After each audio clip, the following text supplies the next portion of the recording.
What's up, Tiger fans? It's the Morgan Thomas Show. I'm your host and producer, Morgan Thomas. Thank you for getting in and being a part of another show Thursday night. So you know what that means, the Morgan Thomas Show, 8 p.m. because we're a little bit behind because of some other obligations, specifically with me being a softball coach this time around. So I have some things I have to do at 7, but I'm glad to join you and talk about our Clemson Tigers tonight.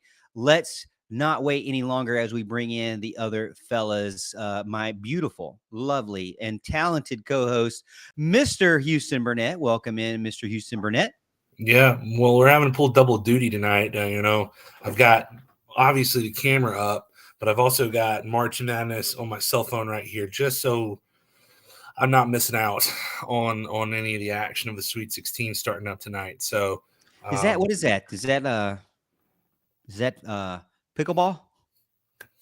Yes, it's Okay. pickleball. I Professional. knew it's kind of popular nowadays. I figured that. You got it, Morgan. Welcome in, Houston. Love the hat, by the way. Always, it's a very controversial hat.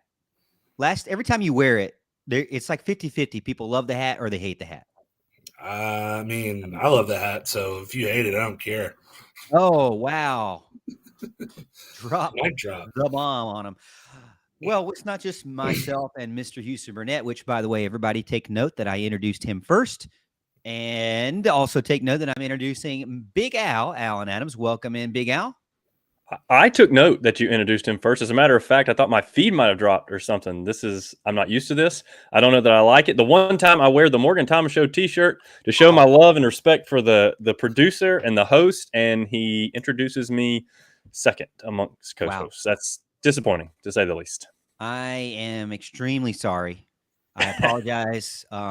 Please forgive me. We'll see. Please forgive me. I appreciate everybody getting in as well. I know it's slowly trickling in. I wasn't able to pre-schedule the video, but hopefully you'll see it get pinged on if you have notifications going.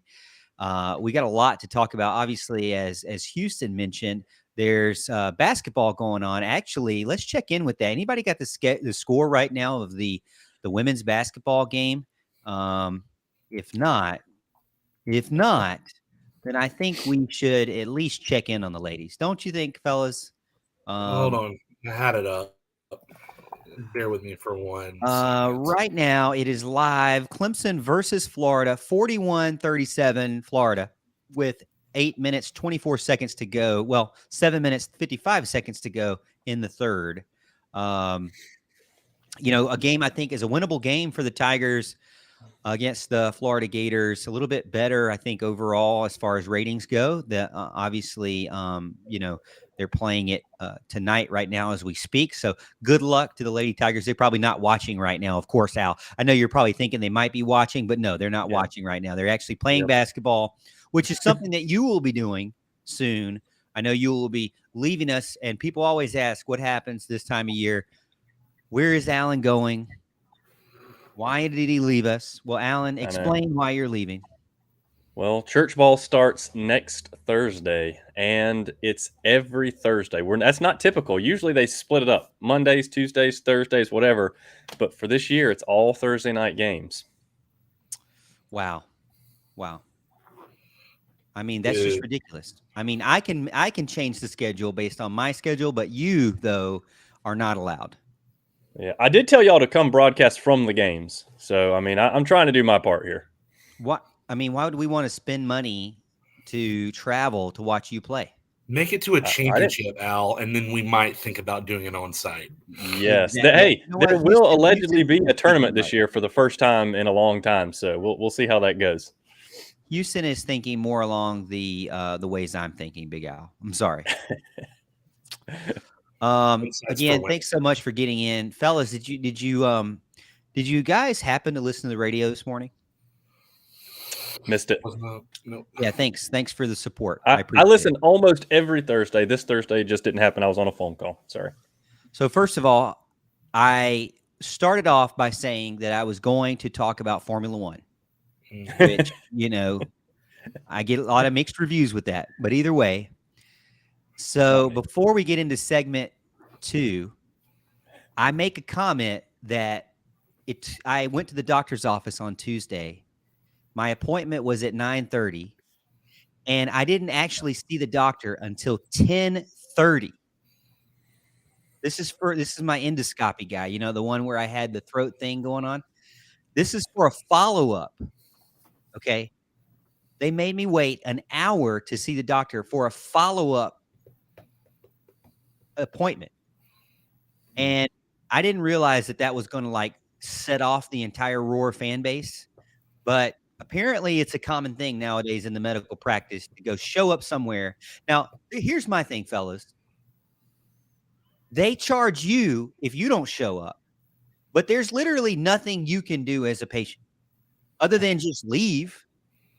You can't get your money back. I can't get my copay back. There's nothing to do. Well, I mean, if you're desperate enough like me, I had to go to urgent care on Monday. I had the flu or COVID or something. I don't know. It wasn't bad, but I was sick. I needed to do something about it and get an antibiotic. I'm going to move Houston away from me. Well, I'm good, man. I'm good now. I'm all right. Digitally, you are quarantined from me. Alan's going to protect me. I'm all good. But anyway, I went in on Monday and there were only 3 people ahead of me, and they got seen quick. They got in, and then it got to me, and I didn't see a doctor. I came in at 8:30, and I didn't see a doctor until 10:15. So it's just what it is, You just deal with it and move on. It was miserable and dumb, but it is what it is. So the other controversial thing that I talked about today was that I watched a podcast that mentioned that these guys don't think there's a group of people, basketball fans, that don't think Wilt Chamberlain ever scored 100 points. Like they think it's like as fake as like the earth being round or like, us landing on the moon. Like they feel like that never actually happened because LeBron James has not gotten close. Kobe Bryant never got close. Michael Jordan never got close. And they had 3 points available to them. Now we're supposed to believe that Wilt Chamberlain scored 100. And get this, even though in the era of having a television in the 60s, they didn't put this on TV. So there's no actual film of the game and him scoring 100. So the theory from these guys is after the game, Al, you can really relate to this with me. After the game, people were like, man, did you see that game? Oh, yeah. Wilt went off. Oh, yeah. How much did he score? Like 100. Nice. And so that's the theory is that people just kept saying, oh, he scored about 100 something. I can see that. I don't know. Would you believe something that has no video proof, even if it was available? I mean, I'm not talking about like the 1910s, 1920s. I'm talking like when they actually had television, they didn't have it on TV. Supposedly it was called on the radio though. But the theory there is it could have been pencil whipped, I have a tendency to think it'd be a kind of a hard stunt to pull off. If you have a radio broadcast and there's bookkeeping done at the game, like most basketball events are done, which I mean, I guess you can manipulate that too. But I mean, at that point, you're just, faking the game at some point. I feel like it's, I mean, if I'm being candid here, you've got this 7 foot tall behemoth Adonis athlete in the times where he's playing against guys like us. I could see somebody going for 100 points when you have someone of that caliber going against someone like our caliber. Yeah, no doubt. Yeah, I mean, I think so. I think the competition was a lot different back then as well. So, all right. So here's another random thing that I didn't get to talk about on the radio. Houston, I know you're a Carolina Panther fan. Mm-hmm. Cam Newton comes out and says that he could be one of the starting quarterbacks in the 2023 season. There's not 32 guys better than him.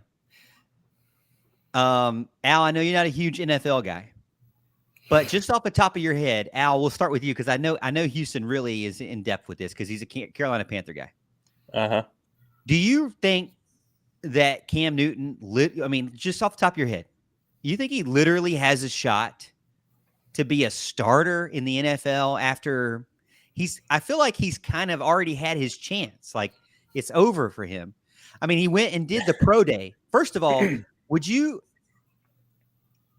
Auburn allowed him to do a pro day, like another pro day. Does that make sense to me? I don't know if I necessarily feel like that makes sense. Like you've already had your shot.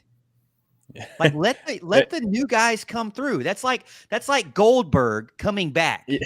Okay. You've already had your chance. You've already done your run. You had your great 90s, your early 2000s. I get it. You were on the, you had all these great seasons. You went to the Super Bowl, but let the young guys take over from now. Well, I don't know. It's probably continuing negotiations from his original contract at Auburn. I'm thinking he probably still pulls all the strings there. He obviously gets a lot of flack for that. So I don't care if he starts or not. I'm not a Cam Newton guy in any way, shape, form, or fashion. So, and I'm certainly not a Panthers guy. But yeah, I guess he could. I mean, I've seen him play some. He does all right. He was great in college, obviously, as you mentioned. So there are plenty of bad quarterbacks out there. So I don't see why he couldn't get a job. But Houston obviously would speak a lot better to this than I would. Yeah. So Houston, there are 32 teams out there. Mm-hmm. Okay. So, I mean, he's nowhere near Patrick Mahomes and Jalen Hurts and Joe Burrow, Josh Allen, Justin Herbert, Lamar Jackson, Trevor Lawrence. I mean, Aaron Rodgers, wherever he ends up. Whatever. So, I mean, but those are top 10 guys. Okay. So maybe I'm being too much. Maybe I'm putting too much pressure on him for comparing him to top 10 guys. But Houston, your thoughts? I mean, do you think he really has a shot? Yeah. I mean, what you're doing is you're saying he's not being a top 10 quarterback. I don't think he would say that he's a top 10 quarterback right now. He started for the Panthers last season in a short contract that they had for him when they were down, to their basically fourth string. And he played okay after being out. It's just a matter of a few things. I think part of the Auburn Pro Day was I would feel like this is a recruiting tool for Auburn because, honestly, who does Auburn have that people are really coming there to see on a Pro Day? Could you name anybody? I couldn't. So why not have somebody that is actually going to get an NFL contract and you can draw recruits there for? Cam Newton still carries that name. So that's why he probably did that. And on top of that, it's mutually beneficial because, look, he's not looking to go be, the quarterback for Kansas City and Andy Reid's offense or Joe Burrow or whatever. But I think he's looking for a situation that doesn't have a settled quarterback position, or unlike the Panthers who have the number one pick, which all believe that it's going to go be either Stroud or Bryce Young or whatever. He's just looking for an open situation. That could be in Atlanta. That could be in, name whatever place that does not have a settled quarterback right now. And he thinks he could be in the mix. And I think he could. Do I think he'll be an elite starter that takes a team to the Super Bowl? No. But do I think he could start? I think he's better than Baker Mayfield. So, why not? So that brings me to think, like, okay, let's not pick on him for not being, one of the top 10, right? As you mentioned, that's kind of unfair as I'm trying to pull up a picture of him now. But okay, so you mentioned like the Falcons. Well, my thing about the Falcons is, aren't they it kind of goes back to that same scenario of, wouldn't you say they kind of have moved on? I mean, let me pull it up here. So the Falcons have Desmond Ridder. Now, is he probably better than Desmond Ridder? Maybe so. Actually, I think probably so, right? Maybe. He probably is. But, it's really kind of like that same scenario where it's the young guy. It's his time to give it a shot. Now, could he be a backup? Maybe so. The Jets had Mike White. I think he might be better than Mike White.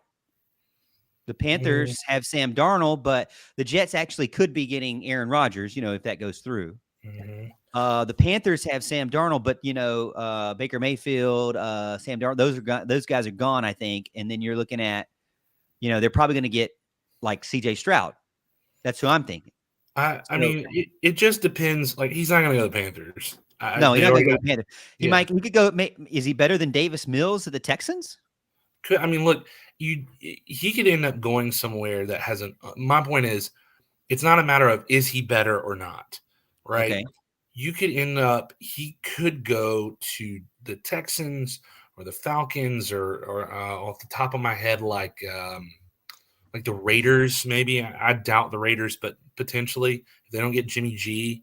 The Raiders I thought they just got Jimmy G. Or maybe they did. I don't. So, I haven't kept up with it as of late. But there's a few places that they don't have a quarterback yet, and they may be getting somebody in the draft. But I mean, look how things play out. Even when you draft a quarterback, they don't start immediately most of the time, right? It's very rare that you see Trevor Lawrence or somebody come in day one, play one. It's normally all right. We're 3 to 4 weeks into this, and Garner Minshew can't handle this. We're going to put Trevor in. What happens? So I could see that situation playing out. Maybe he ends up in Houston. Houston drafts Bryce Young or C.J. Stroud or wherever. Cam plays the first 5 or 6 weeks, plays a few good games, doesn't look great in one game, and they go, oh, it's C.J. Stroud time. There you go. Right. But he was a starter, and I think that's ultimately what he's looking to do. Like I said, look, if Baker Mayfield can be a starter for anybody, Cam Newton can too. I think Cam Newton's capable of being a good 1 to 2 game quarterback. I just don't think he can sustain it for a season. Well, Big Al, you got a shout out down there in the chat. I don't know if you can see it. I can't, but I'm excited about it already. Says, love you, Uncle Alan. This is Braden. So, Braden, my man. Big shout out there. I'm wondering, Braden, if is he in season yet? Is he back in the baseball season, or I know he does like 7 different sports. He's like a superstar out there. Yeah, this kid's always playing something. It's softball season for me, so I don't know about the guys. He's getting into baseball. He just got finished with wrestling, so we went out and got to see one of his wrestling matches one Saturday over. I don't even remember where it was, over in Abbeville or something like that. Greenwood, I believe it was. So yeah, we're in the baseball season now. Hopefully we can get that. That's definitely more my style. Love to see him out there doing his thing. I got to him and I got my nephew Amos. That's what I got to see baseball now because my girl's just not doing it. They're doing the gymnastics ballet thing. So I got to rely on my boys there. Well, if you had a trustworthy coach like me to coach them in softball, I would do that. I would do that for you. Sure. I appreciate you doing that. I know you would allow me that. Well, let's continue with the discussion, fellas. I know you want to get into it. I know the fans want to get into it as they're listening and watching on Facebook, Twitter, and YouTube. Make sure you hit the like button and subscribe to be a part of the show and support us. Let's get into some discussion specifically around the Clemson offense. Some comments that I like that I saw from TigerNet. David Hood, we love him. He's a good friend of ours, and he had some quotes that I wanted to pull from Garrett Riley recently in the spring. You guys ready for this? So here's Garrett Riley, quote, install wise, really not much. We're not going to put in what we need. We're going to put in what we need to put in and just get a base foundation of accumulating great tape for us to move into summer. So he's talking about the players that are not there playing with him, guys that are missing time, live action, guys like Troy Stellato, Adam Randall, Bo Collins, Walker Parks. Those guys are out there in the spring, but they're not running, full snaps with the guys. They're usually doing individual things. They're not doing contact, and they're definitely not doing one-on-one type stuff right now, at least when I was out there watching them. So he says, install rise, they really haven't missed much. First off, he says, we're going to put in what we need to put in and just get a base foundation of accumulating great tape for us to move into the summer and fall camp. I really don't care who is out there right now. We've got guys that need to get reps and things we need to get tape of, and that we can build off that. All right, Houston, I'll start with you. First off, install wise, not going to miss much. Do you agree or disagree with that? You think that's coach speak or really not a big deal? I mean, I don't think he's the type of person that is going to really fluff things up. He seems pretty cut and dry with what he says, and I tend to believe it.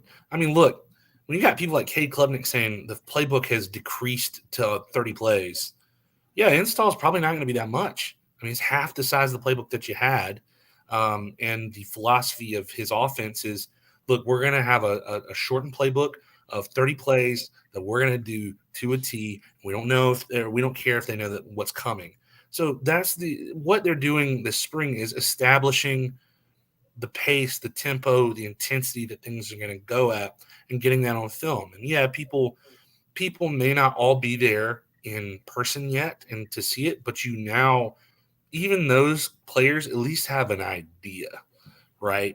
Except for the ones that aren't on campus yet, right? Which I don't know how many freshmen aren't on campus yet. I think there's 3 or 4. So those guys might have a little bit of a learning curve. But the guys that are injured, they at least know kind of the atmosphere they're going to be in by the time they're fully healthy in the summer and what they're going to be doing. Because let's not act like this is going to be over as soon as the spring game's done. They're going to go into summer workouts and everything like that, and they're going to be doing all of this all summer long, getting these reps in. May not be in pads, but this is going to be built into their head by the time they get back in full pads in August. Al, what's your thoughts about Garrett Riley's first comments from the spring saying, specifically getting on tape on the guys that they already have, but also saying he just really doesn't care who's out there right now? Yeah, I would say there's certainly some coach speak to that. I care who's out there because I've seen our wide receivers play the last 2 years. So yeah, I care. I care a whole lot who's out there. I want them to get every rep in that they can between now and the season because I want our receivers to be Clemson receivers again. So I think there's certainly some coach speak in there. I do like Riley's approach. I think we've talked about the fact we have the simplification of offense. So I think it's relative. When you're comparing. Are they missing a lot or are they not? And I don't think they're missing a lot because I don't think there's a lot there to begin with as far as, what they're going to be running. So if the playbook shrunk, maybe it's not that big a deal that they're out. But like Houston said, get used to certain things and certain particulars and the details and all that kind of stuff. And maybe they can get the base down here regardless of who is out there on the field if they can just watch it and see. And they need to be ready to get the fine tuning done, when they're 100% and ready to go later on this summer. So hopefully that's kind of the way it works because as long as they're ready come fall, doesn't matter to me whether it's coach speak or not. Well, I think that's the key too. You both hit on it. To me, when I think about the team is going to still have a full month of practice in the fall, and they're going to do things, typically two times a day, they're going to be involved in something football related leading up into the beginning of the season, really getting their butts kicked. But by then, the guys that have already been there, they kind of understand, the fundamentals of how to be a Clemson football player. They understand how practice is going to go. Garrett Riley is not going to completely change up practice altogether. They're still going to have their same, methodology of how they do things. And I'll be honest with you, when I went out there the first practice, he took the quarterbacks. Now like I said, they start off with their stretches and their little drills here and there, in the indoors, and sometimes they stay indoors. But they do a whole field kind of collective where they do stretches and it's what you see every single year. It's the same thing. So that's not new. He's not changing that. Then they went outside and they did individual drills. Well, maybe he picks different individual drills, but come on. These quarterbacks all know what a quarterback individual drill is. You don't have to sit here like, T-ball and explain to them what you're doing. They know what's expected of them at this point, at this level, right? So the individual drills seem to go smoothly, and Garrett Riley was immediately teaching them one-on-one. And then they moved into what really shocked me, which was the 2-minute offense. It was good versus good. So basically first string versus first string, and then second string versus second string, third string versus third string. And then they kind of rotated out, right? But every quarterback and every offensive alignment got reps in a 2-minute drill as far down the field as they could go in four, with continuing normal 4-down conversion rules, right? Or 4-down rules, right? And what shocked me, not shocked me, but just surprised me, made me feel better, was that they were ready. They literally went from individual drills to immediate 2-minute drill in Garrett Riley's offense, and they knew what they were doing. Even Christopher Vizina knew what to do. He didn't look like a deer in the headlights, or he didn't look like he was going over to Garrett Riley saying, what do I call here? He already knew. So Garrett mentioned too, when after practice, that all of February spent basically studying the book and how they were going to actually call it. So February was study time. Now it's March. It's put it to practice time, right? So, I mean, again, these guys have been through it. And as we mentioned on the last show, it's almost, a lot of things are less complicated. So they're taking things out and reestablishing a common ground, and then trying to figure it out from there. Now he continues to go on, Big Al, in Houston. When asked about the air raid offense and it being installed, he said, if I had to put a percentage on it, I'd say it'll be installed about 80 to 90% by the end of the spring, a pretty full amount. When you see where it goes, then you see where it goes. See what I'm saying? You put your base install in, then you see what you're good at. That's what we're trying to do as coaches. It's ultimately one of our goals on offense is, by the end of spring, identify what your strengths are and weaknesses are. Based on that, that's what we'll go into fall camp with.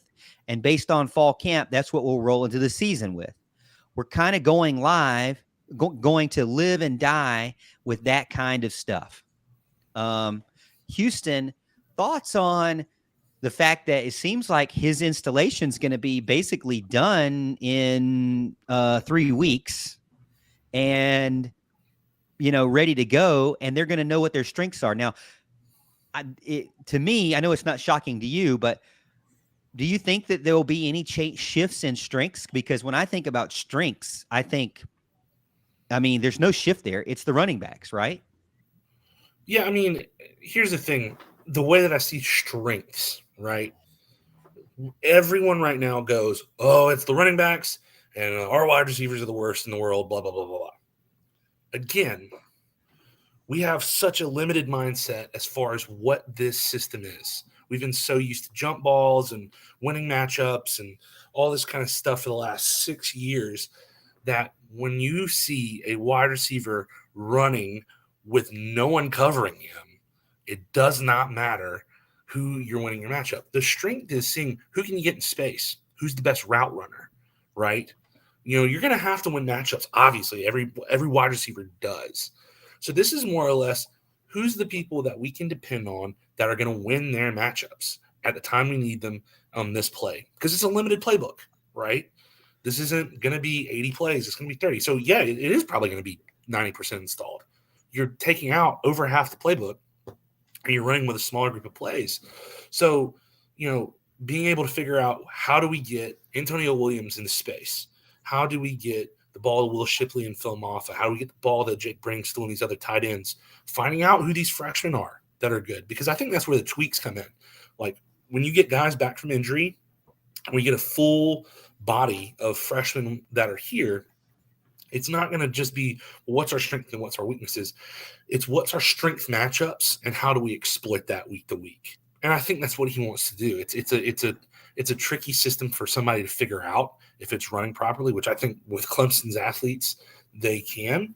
And so going into summer, I expect it to be 90%, put in there. I think at that point it's just figuring out the personnel and personnel groupings on how you want to run week to week. And Al, I know I've noticed that he likes to do kind of pulling two offensive linemen or pulling an offensive lineman and a tight end. And so one of his base things is that counter run, right? So he's in the spread offense kind of setup, but instead of just handing the ball off in kind of a read RPO type thing, he does it where he pulls from the opposite side like usually a guard and a tight end, or a guard and a left tackle, or a guard and a tackle, depending on what side, and they will be your lead blockers. And then sometimes he does 2 running back sets where one of the running backs is one of your lead blockers with your interior linemen. Do you think Clemson has the personnel, or is that, because I know we've always knocked on the offensive line not being kind of a weakness, being so inconsistent, kind of being patchwork at times. Do you think that the offensive line can handle being the bread and butter? That's going to be the huge question for me. Now that you hit on that, because we've talked about this for years. The offensive line has been weak every year. We keep hearing about how they're going to be better, and it seems like every year we fall into the trap of actually believing they're going to be better, and they just haven't been, especially in the run game. They've been a solid pass defense team for quite some time, if I'm not mistaken. I think they've had their breakdowns from time to time, but for the most part, the tackles have been solid and anchored the outside pretty well. But it's when you get to the guards and run up the middle, and the guards trying to pull and not getting there quick enough, that's been a problem. So I'm not so sure, that's exactly how they're going to do it. Like you said, they could pull a tight end. We've got the tight ends to make that happen. To pull around. Now, Braylon Staley is one of those guys he's certainly quick enough to get out there. Whether he's going to be able to make the block is another thing, because he's not as big as a Davis Allen was. Maybe it's Josh Sapp, that they can get that done. But I'm certainly thinking we have personnel that's capable of getting there. And I like having, a Phil Maffa or Will Shipley go out, and lead block. I think Phil Maffa, he's a big guy. He can go out there and get that lead block. But as far as our guards pulling, that would be the interesting thing. The tackles, I have a little more faith in, but honestly, we're not even sure, who our tackles are going to be yet. We think we know. We think we know right tackle. Left tackle is a little more interesting. We're not really sure how that one's going to go yet. So there's a lot of question marks there, really, and they're going to have to sort that out. And he's going to have to figure out if that's something that he's going to have to change and maybe pull back on a little bit if we can't get that done. And find ways to get those wide receivers into space, and the running backs different ways to get into space other than have pulling guards and pulling tackles if they can't get the job done. Houston, what is Clemson's identity in 2023? Man, I think that this is an innovative offense. It's going to be more creative. I think people are going to think initially that this is going to be throw it down the field, all this kind of stuff, but it's a very balanced offense. You look and you go, well, TCU last year was top 20 in rushing and top 20 in passing, and then you look and you're like, well, dadgummit, they were number 3 in total offense because they were balanced. They were able to do that, and it started with the run game. So when you already have 2 great running backs, you have the setup to do that. If your only question is the guards, if you're able to accomplish that with the guards, hey, that's a step in the right direction there. Then when you're able to have that free you up for the passing structure that Garrett Riley is going to bring, you're able to run that tempo. So it's going to be tempo and creativity. That's going to be this, but it's also going to be more of a smash mouth run game than people want to give it credit for. Well, I appreciate you guys getting in and talking about Garrett Riley, and everybody over on Facebook and YouTube and Twitter as well watching in. I know we got a ton of people watching. I just don't see a ton in the chat. So if you haven't already gotten in the chat, make sure you say what's up and hello. Obviously, the same people that are our longtime fans, Clemson Carson, Edith, and Joey, and Kevron, and Jenny Lynn, and Braden. Thank you all for getting in. I got a bunch of comments from YouTube. I don't see anything from Facebook. Maybe it's not working so well. But I appreciate everybody getting in. If you haven't already, make sure you hit the like button and subscribe on the YouTube channel and follow us over on Facebook. Right now, checking in with the Clemson women's basketball team in the National Invitational Tournament, 3rd round, Super 16. Unfortunately, fellas, is not looking good. Florida went on a strong 3rd quarter, 22-10, and now they are currently up 64-46 with just over 5 minutes to go in the game. About a 99% chance to win statistically right now. So not looking good. But honestly, a good run for the Lady Tigers. Amanda Butler is still building things over there, and she kind of, had up and down. But I think this team has shown that, they can have success. So We'll see what happens. The game's not over for sure. 64-48 as I speak with that. But Clemson versus Florida in the women's NIT. Fellas, I know we wanted to talk about specific players, and I wanted to pull up one of those guys that we had wanted to talk about. Specifically, that would be Mr. Air Noland. All right. So, fellas, we wanted to talk about him because, man, he is a master quarterback. Recently offered by the Tigers. Clemson's still looking to get their one offensive quarterback, commit for 2024. Let me give you some stats on Air Noland as we look at some of his highlights. And I got a new layout, so I'm going to try to see if we can pull it up. But bear with me. It's going to replace the image of him, but I really don't know how to do that, fellas. So we will try. Okay, we will try here.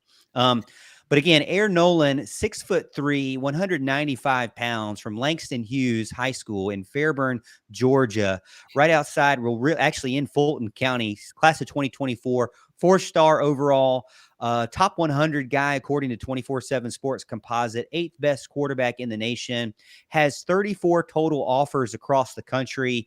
Arkansas, Clemson, Miami, Oregon, Texas A&M are all teams that are very much interested in him. He was recently offered from Clemson on March 11th, 2023. And I'm telling you guys, Langston Hughes. Okay, I looked up the high school. Houston probably already knows this because he, like I say, he knows everything. But one of the best teams in the country, and he rarely loses a game. And when you watch the film on Mr. Air Noland coming up, we'll pull it up here in a second. You'll see why they rarely lose a game. All right, so let me pull it up here. Let's see. There. Well, I didn't want to do that. Hold on. I didn't want to do that. Hold on. There we go. Okay, let's see if this will work. Never tried something like this, so we will try and see. All right. So first team All-State 6A Player of the Year, Air Noland, 15-0 state champions. Last year, 55 passing touchdowns, over 4,000 passing yards, 792 points scored, most ever in Georgia high school football history. Fellas, feeling good so far? All right, here's some of the film on him. Now, you guys can see this? Mm-hmm. So the first thing I think of when I think of Air Noland, first of all, he's a lefty, and he just drops dimes. I mean, I don't see one throw that doesn't have the right touch, the right spiral, and is right where the receiver needs it in stride. Every single highlight for 5 minutes worth. I see that 13 minutes worth, really. He can throw the deep ball. Now, he's not really a runner. So he's not kind of like a dual threat scrambler. I think he only has like 150 yards this past season. So he's a guy that likes to do his namesake, which is air it out. But just look at this stuff, man. I mean, he drops it. Alan, as a wide receiver yourself, a flag football wide receiver, yes, would you want this guy throwing to you? Yeah, absolutely. I've got this guy throwing to me. Gosh. A little bit older than him, but yeah. My QB is pretty solid as well. Your QB's okay. All right. So your QB can throw it in stride as well. Oh yeah. I mean, so Alan, when you look at some of his film, yeah, do you feel like that this is a guy that could fit in the Clemson offense? Oh, without a doubt. And look, I mean, we know we're watching highlight film.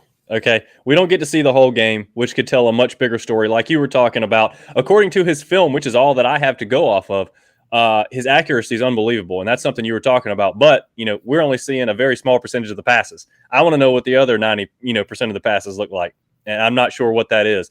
But according to the film that I'm looking at, great arm, tight spiral, good pocket presence. He's got adequate scrambling ability. You see that on a couple of plays, but that's not his first read, as you mentioned. I think he has a tendency to short arm his passes a little bit, and he's got a low release, but I mean, his release is really fast, and he seems to hit the runners in stride. So I don't know if that's going to be. I would call it a problem in college. You're going to want to raise that arm angle and make sure he's throwing more over the top so he can get over those linemen and whatnot. But man, I'm very impressed with what I see. His throw just looks effortless at times. He leads his target, and he's got good improv skills when the play breaks down. I'm very impressed with what I see. I didn't like it when Walker White chose Auburn, but I got to be honest with you. I don't care if he chooses Auburn if Aaron Noland chooses Clemson. Houston looks very polished. Great overall quarterback. I think anybody in the country would want him. Can throw the deep ball, can throw the comeback route, can throw the seam, can put the right kind of spiral and the right kind of air under it, if you will. I know that he can throw past 40 yards. And he seems to have some experience throwing in the back corner, over the shoulder, jump balls, but again, also across the middle and in stride. Obviously a high-level high school player and setting records in the state of Georgia. Is there anything that you don't like about the guy? I mean, look, I can't say that there's this is like Al said. At first we didn't know what we were going to expect with quarterback. We were like, well, it's going to be Jaden Davis or, one of the other quarterbacks we're looking at wasn't going to be. Then we were like, well, it's Walker White. I like his film. But then you watch this kid's film and it's like, look, I know that the arm angle can be a little bit of a problem at times, but honestly, for a lefty, he throws it really smooth. He moves very fluid, 55-4. As far as touchdowns to interception ratio, that's insane on any level. And I guess I like doing player comps. The player comp that I would at least in my first viewing or two of this would be pre-injury DeAndre Francois from Florida State back in 2016.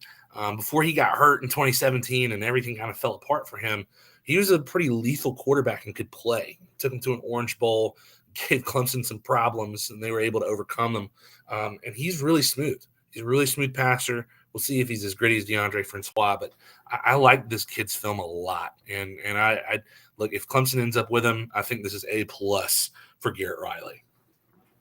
Yeah, I look forward to seeing what Garrett Riley can do with, now that he's here at Clemson, see if he can land a big-time quarterback. I know a lot of people talked about, Brandon Streeter being able to get quarterbacks in. I think Garrett Riley is going to still have that same success and bring in some top-level quarterbacks in that he really wants. So I'm not worried about it. But he does have guys already in the locker room in Christopher Vizina and Cade Klubnik. But Clemson looks to get a guy that they can bring up that next level and just kind of continue to learn and build off of each other and just keep growing. So I look forward to seeing what shakes out with Aaron Noland's recruitment and the rest of 2024. But I do think he would be and is a great pickup for anyone who goes out there. Again, 6'3", 195, 4-star overall, according to 24/7 Sports Composite. Aaron Noland, big time quarterback, and we enjoyed watching the film there. Houston, there's Al. Al kind of disappeared for a second. I don't know what happened to him, but either way, back in continuing our discussion, talking about Clemson recruits and Aaron Noland. Got some people checking in over on Facebook finally. Al Kuhn says, not looking good for the Lady Tigers. Tig said, Mr. Morgan T, Big Al, and Houston, what's up? How's it? Looking at the score, 2 minutes, 46 seconds left. Clemson down, Florida Gators up 68-54. So they've clawed back a little bit, but kind of keeping it even in the fourth quarter, 10-9 right now in the fourth. So locking it down on the defense. Clemson continuing to fade away at the end of the game at Little John Coliseum, unfortunately. Looking at the scores from around the league, fellas, let's see. So the men's basketball tournament tied up right now. Michigan State, Kansas State, 92-92 in overtime with 1:29 left. Why am I sitting here with you fellas? when this kind of game is on. I need to leave. I'm sorry. Arkansas getting kind of blown out now, 68-46, UConn winning with 12 minutes to go in the second half. That can't be right. No, they were getting worked when I turned it off. No, that is right. Yeah, Houston, you're right. They are absolutely getting worked. Later on tonight, FAU versus Tennessee, 9 o'clock, 9:45. Gonzaga and UCLA face off. So big time games tonight, tomorrow night. Looking forward to it. Again, we'll kind of keep you abreast of the Sweet 16 and that tie game right now, 92-92 in overtime. Win probability still about 52% to Michigan State. Interesting thing, man. I wish that I would have picked Michigan State. I still am I'm in the hunt because I picked Houston all the way. By the way, Houston, you're welcome. I didn't pick Houston. Houston's a solid pick if anybody was wondering. But I'm still in it. But I do kind of, as I'm watching Michigan State, I really feel like I should have known that they would be good in the postseason because they have a coach that typically understands. I mean, he's been to the postseason how many times? So Tom Izzo should know how to handle himself in the postseason and how to get his team hyped up for it and ready. So I'm kind of like, man, I wish I would have taken them further because I did not. I definitely did not. Houston, Allen, who do you have for your bracket, your final four? So I've had to readjust, obviously, for what's left. Wait a minute. How do you readjust? You have to pick it before it starts. No, they have a second chance pool on ESPN. Oh. So I did my second chance pool. You didn't pick Duke Blue Devils in your first chance pool, did you? We're about to have to kick you off the stream. I do like 4 or 5 brackets with a bunch of different possibilities. Duke was one of them, one of 5 or 6 that I did. But how dare you? I couldn't tell you which ones that are the closest right now. I think the 4 that I have in my second chance are like Gonzaga. I didn't know you were in the Grayson Allen fan club over there. I mean, I enjoy Duke basketball. When Clemson stunk in the 90s or in the early 2000s, cut his feed. You know, I pulled for Duke. I'd rather them win than North Carolina. That's just my thing. So pull for Duke over UNC. Man, I'd rather not watch basketball. Yeah. Oh gosh. They were good when we were growing up. That's for sure. Yeah. I mean, they were fun to watch. I liked Shane Battier, Jay Williams, Mike Dunleavy, JJ Redick, all those guys. I love JJ Redick. So I was always going to be on that. So that was my game. And then on top of that, you know, when you had JJ Redick and then Terrence Oglesby is playing at Clemson, naturally they're kind of similar players. So yeah, I'm going to be gravitating more towards that. Houston, Al, who do you got? Next question. This is the this is the first year probably ever that I haven't done a bracket, and it sucks. Quite honestly, I have lived to do brackets. Bracket? How dare you, dude? I've lived to do brackets for years. I've won several times, and it's just I don't even know. It just hit at a weird time. Like we had a lot going on, and all of a sudden I realized, holy crap, the tournament's tonight, and I have no bracket, and didn't do one, and it stinks, and I'll probably never not do one again. But here I am. Sorry. Focusing too much on church ball, I guess. The Lord's basketball. The Lord's basketball.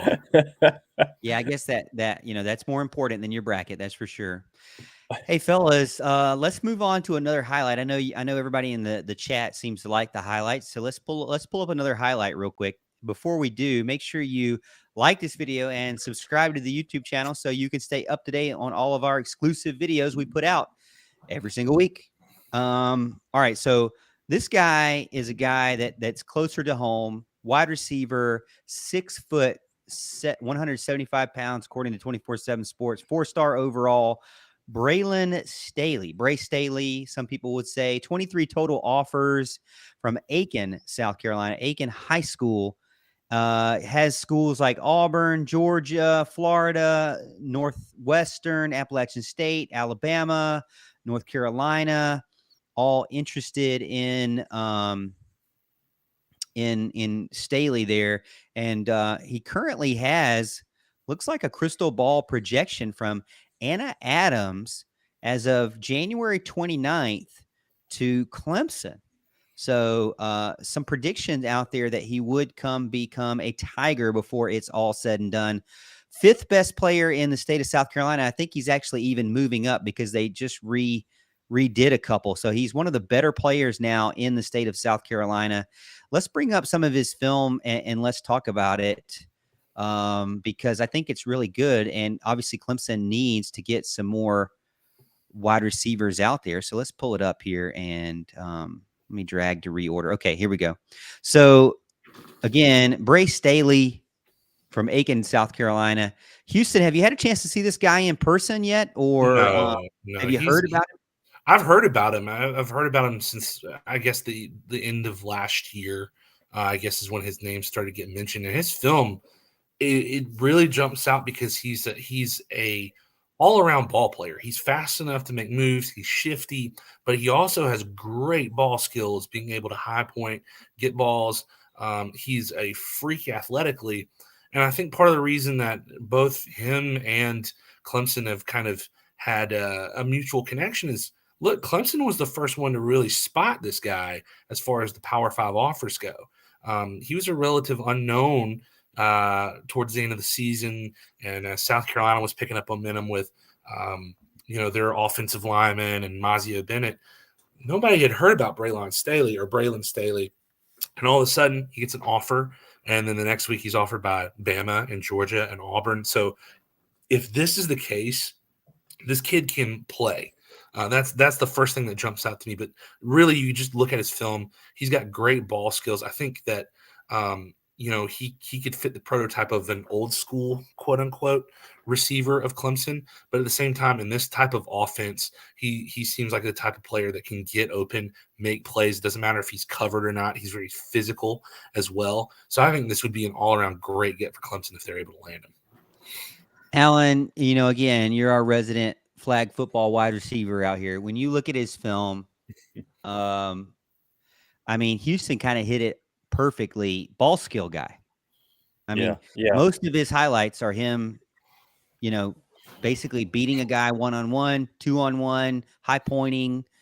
I wouldn't say he's kind of like a guy that is gonna like beat you right off the line of scrimmage, but once he gets going, and then once he doesn't really necessarily need a ton of space, just because he can beat you 1-on-1. Yeah, I'd recruit him for the hot shots for sure. He's, I got to tell you, smaller receiver. Love this kid's upside. Like Houston was mentioning, this guy was not really even on the radar to begin with, until Clemson started noticing this kid. I think, we were kind of enamored with two other receivers, Alex Taylor and Jonathan Paylor, which were kind of two of our main targets at the time. I think that they got our 2 first receiver offers maybe. We've been recruiting them for a long time. And when they started talking about Braylon Staley, I was like, man, I don't know what everybody else is looking at, because when I see his film, this is not a shot at Paylor or Taylor. I like his film the best of the three.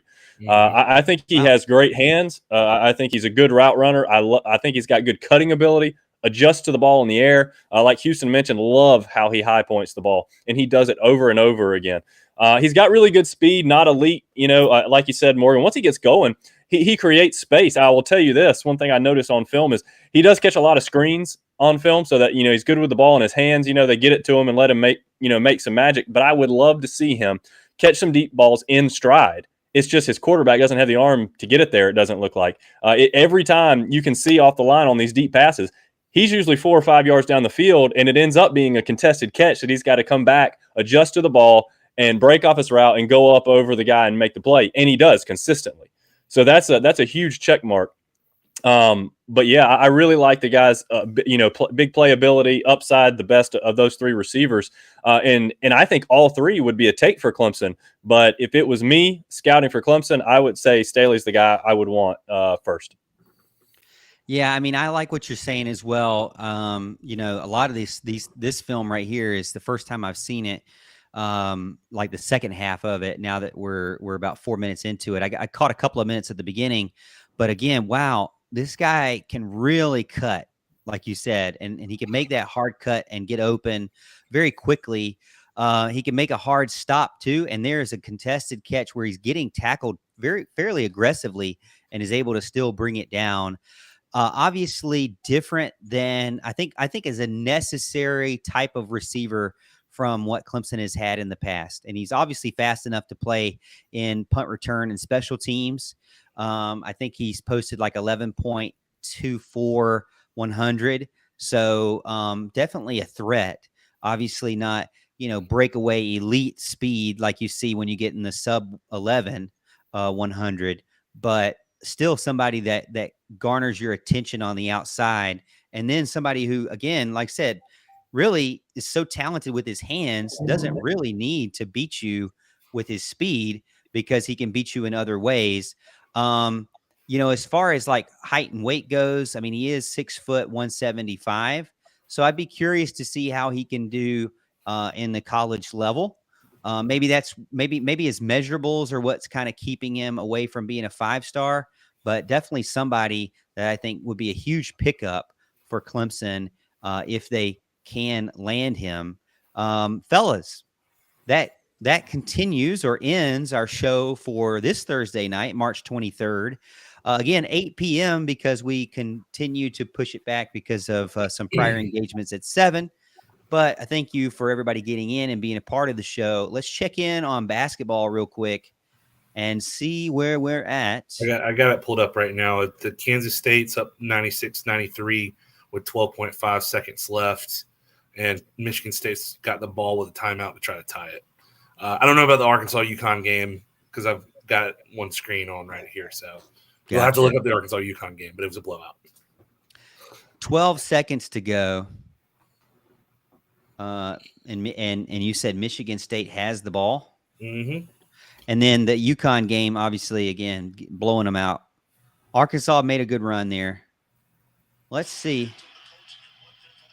Let's see what happens, fellas. This is my live reaction. All right, they're inbounding here. They're on their court. 11 seconds to go. They're passing it around the outside perimeter, continuing to pass it around. He goes up for the shot and completely botches it. Ball game. Wow. Night. And they covered. Let's go. Oh, my gosh. Oh, my Strip. gosh. Wow. That you couldn't, fellas, as much as I was just bragging on Tom Izzo, I think, you know who you need in a moment like that to draw up your play? Oh, gosh. You know who you need? Don't say it. You need Brad Brownell. There it is. Knew I could count on you, buddy. Enough on him this week. You need Brad Brownell. If you need a late bucket with seconds to go on an inbound on your side of the court, whatever just happened in that game that I just saw was absolutely garbage. That was if 4 Morgans were out there. All right, that was not 4 Allen or Houstons. That was 4 or 5 Morgans, and they botched that one. Wow, what a way to go out.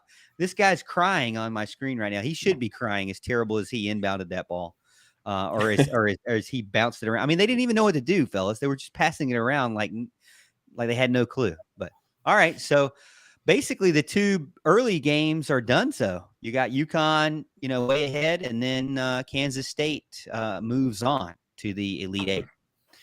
All right, fellas. Well, on behalf of Morgan, Big Al, and Houston, we appreciate you being a part of the show. Oh, by the way, we got to do our final thoughts of the night. Mr. Houston Burnett, give us a shot. Okay. I saw someone say they wanted to talk baseball. If I steal Allen's momentum, kill me. I don't care. I'm sorry. Baseball won 2 midweek games. They should have won the series. Honestly, they should have swept Duke and ended up losing the series. But I still have hope in this team. I mean, they're doing a lot of things better. The bullpen's just got to get better with this team. The hitting has gotten better. Players like Caden Grice have gotten better. They played two really, come from behind games against teams. You should have beaten them, but at the same time, once they got rolling, it was good. You're gone, and you have a player like Cam Canarella who's playing unbelievable. Obviously, this team's not going to win the national championship this year. Who knows if they're going to make the tournament? I'm just happy that they're getting better as the time goes on. Now just get Ryan Ammons back. That's it. By the way, Ryan Ammons, I'm told, is going to go back to the bullpen because they need that much help.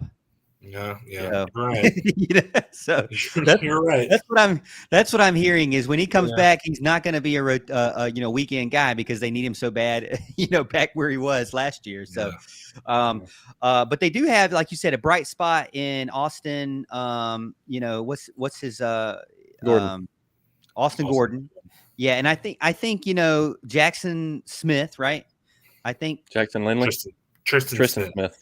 Tristan Smith, Jackson Lindley, those guys are solid guys. I think they're figuring it out slowly.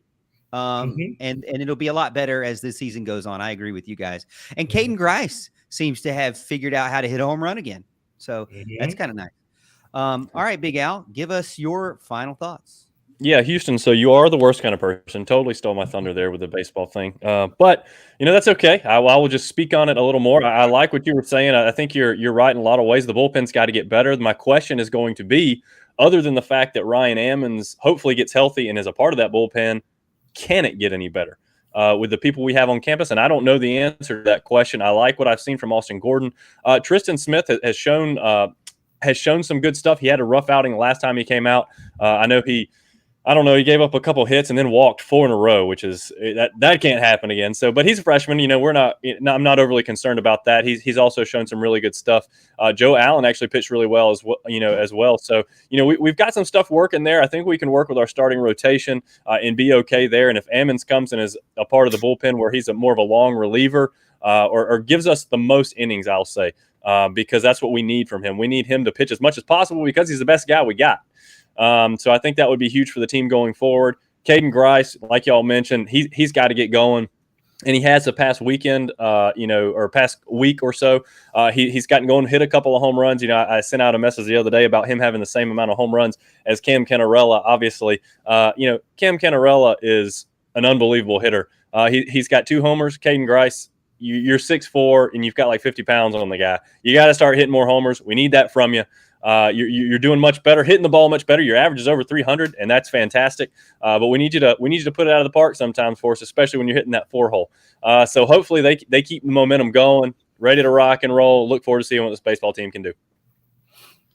Yeah, the funny thing is they both baseball and softball are playing Georgia Tech in Atlanta this weekend. So look forward to what's going on this weekend with the ladies. And I will end my show with final sign off with softball. Again, obviously, the Clemson pitching softball team is doing so great. First in the ACC, second overall in the NCAA in team ERA at 0.63. So congratulations, ladies, so far. Just killing it, continuing the home winning streak, and now taking it on the road in an ACC matchup against the Georgia Tech Yellow Jackets, which I fully expect both teams to come back with a sweep of the Yellow Jackets and exciting and on a roll as we bring it into next week.